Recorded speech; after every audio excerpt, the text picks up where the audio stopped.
Hello, fellow bodegans. Hope all of you have had a chance to view my video on the importance of a trading journal. If you have not, please do so.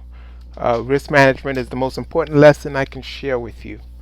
Don't forget to like and subscribe on my YouTube channel. Let's get started with the disclaimer. We are not an investment advisor, financial planner, or registered broker. We publish impersonal trading educational materials for active traders. You accept all liability of any kind resulting from your trading decisions. No profitability nor performance claims are being made. The past performance of any trading system or methodology is not necessarily indicative of future results. Trading involves high risk and you can lose a lot of money. You hereby agree to not make any actual trades nor trading related decisions based on the information presented herein. All information is for educational use only. No advice nor recommendations for what to buy, sell, nor hold are being provided. Today's video is on generating a universe of stocks and then watch lists by using filters and scanners. There are traders who trade a set of stocks based on sector, industry, capitalization, and or volatility. If you are a short-term trader, volatility is probably your best friend. Average true range expansion creates opportunity. You can have some outsized short-term gains or losses when stocks move outside of the normal distribution curve. How do I find those stocks? I start with common indices. Because I am a small cap stock trader, I look for stocks with market capitalization of $4 billion or less. Using the Russell 2000, Russell 3000, or any of the S&P small cap indices, I can filter out micro cap to small cap stocks up to $4 billion. TC 2000 allows me to do that quite simply by flagging all the stocks below that market cap. So here we have a list of US common stocks, which I have gotten just simply by pressing US common stocks, and then it lists all the stocks under $2 trillion. So now I need to filter that out to stocks under 4 billion. So I'll go down to 4 billion.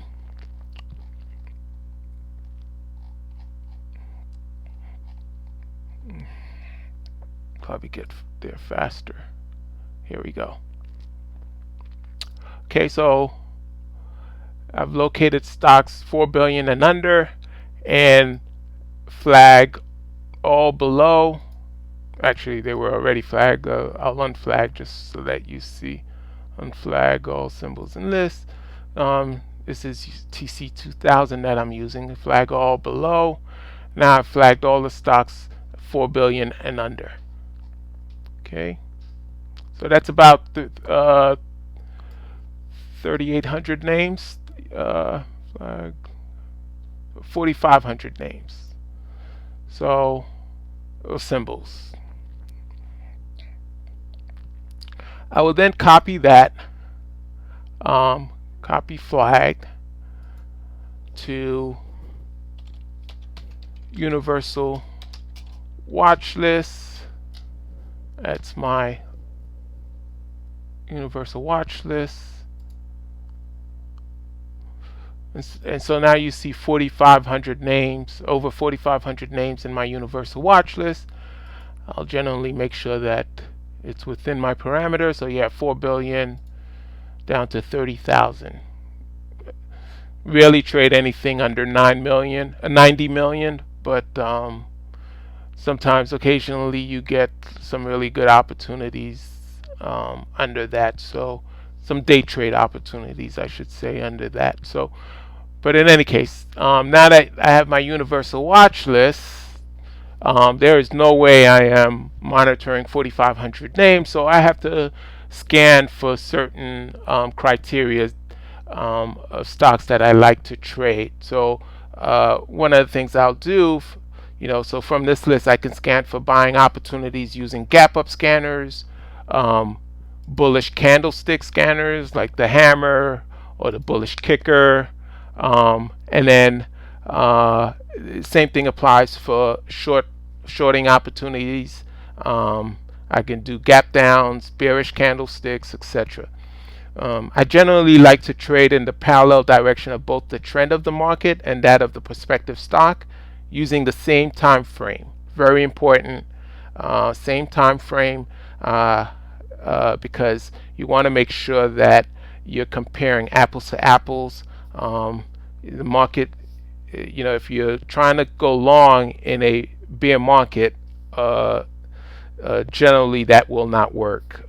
More times out of not, uh, stocks tend to go in the direction of the broader market. So you want to make sure you trade in the direction of the trend, and that you're looking at similar time frames for both. Okay. Do not pay any particular attention to any of these symbols.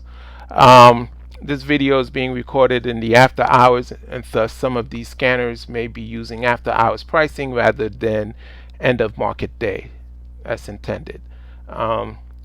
Besides, this is for educational purposes only, and all strategies should be back tested and simulated first. Okay, so how do I define the trend? Higher highs and higher lows is bullish, lower lows and lower highs is bearish.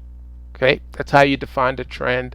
That's how you want to know if a stock's moving in the direction you want it to be moving.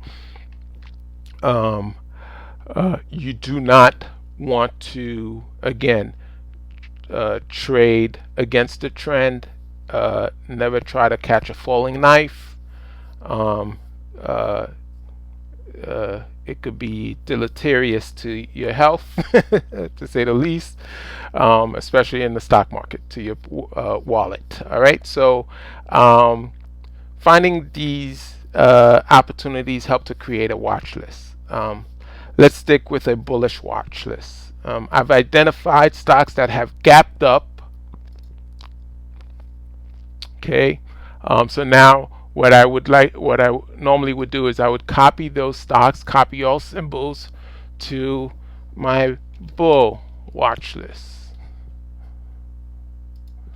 So now it will appear here. So all three stocks should appear in this watch list. 3, okay, and then I will do the same for this scanner.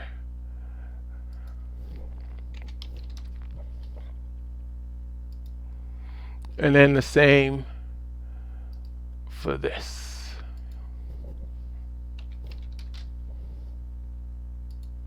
Okay, so now I have a more manageable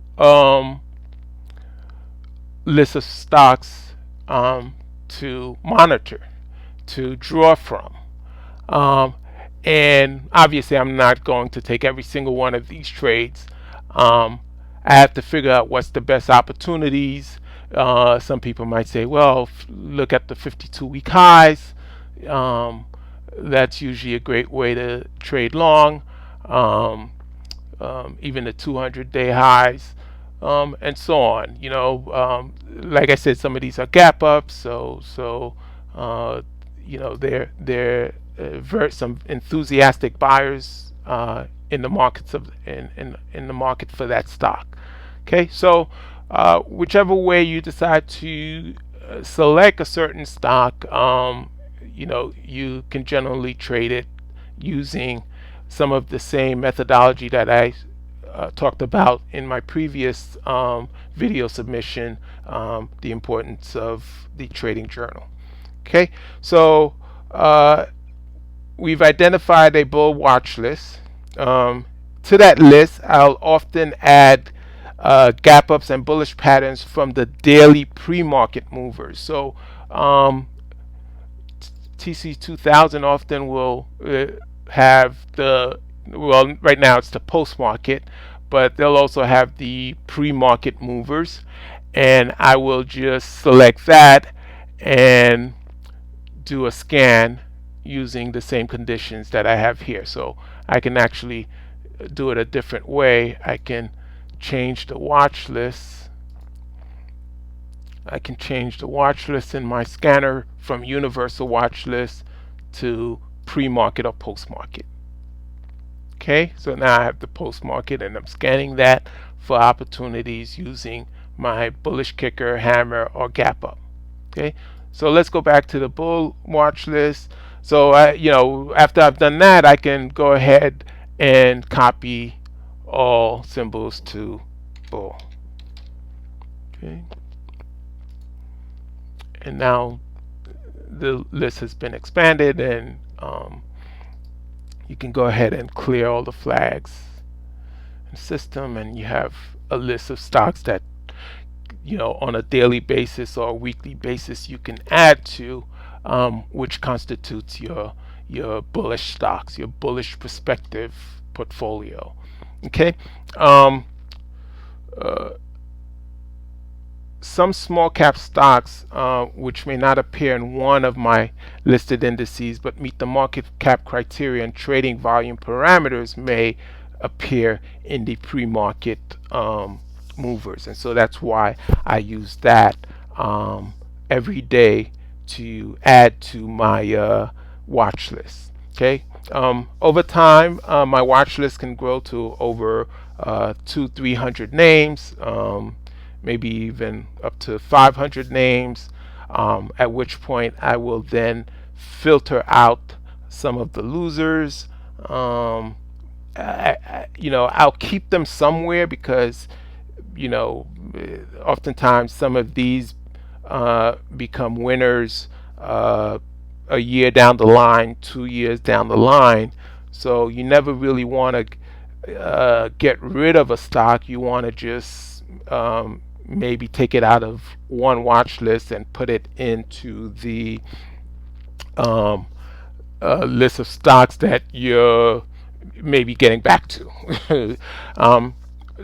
But how do I keep up with the list if it gets out of hand? Well, for one, I'm not monitoring over 3,000 stocks. That universal watch list is really just a starting point.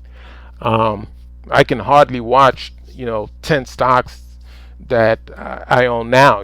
So I'm not going to try to manage 3,000 stocks. This is why your scanners and filters are so important. You got to make sure that you're always looking for opportunities this way, and then letting the cream rise to the top, and you're able to figure out which of those names that you want to trade. And so, these are the ways you filter out your universal watch list to a more manageable number. All right, so I hope this has helped you in some way to try, to lessen the stress of thinking that you have to watch all these different names in the market. You don't. You really can filter and scan out some of the best companies to trade. And I hope that you recognize some of the common parameters that I have is volume. I want to see above average volume. I always want to be kind of like the dumbest guy in the trade, kind of following the smart money. There's at certain point, you have to watch out if the volume is not just above average, but maybe extreme volume, because at the top of certain moves, you'll get that extreme volume that looks like another breakout, or looks like just over enthusiasm, and you have to kind of say, well, okay, it's had a nice move. I think I'm going to take my wins and move on. And that's always a good idea, because I've seen that happen where the volume is X times the normal average, and it turns out the stock reverses, and it was just people trying to get out of the stock, just the smart money leaving, but retail money getting in to the stock. So you have to be careful, and you have to be able to recognize extreme versus above average. And so these are some of the criteria and parameters that I also attach to the whether it's a candlestick or a chart pattern. I'll also look to. This is kind of redundant because I've already capitalization between 90 and 4 billion is kind of redundant. The reason why I do that is, again, I want to filter out uh, the micro cap stocks that are under 90 million. Generally, I'm not investing in those. Those are really just for trading opportunities, day trading opportunities. I think, stocks going from like $1 to $6 in a day. Um, it's not a stock I want to maybe be in long term, but I'll ride it from $2 to $4 or $5. Okay, so in any case, that ends this lesson on generating and maintaining a watch list. I wish all of you, my fellow bodegans, a profitable trading week and stay blessed.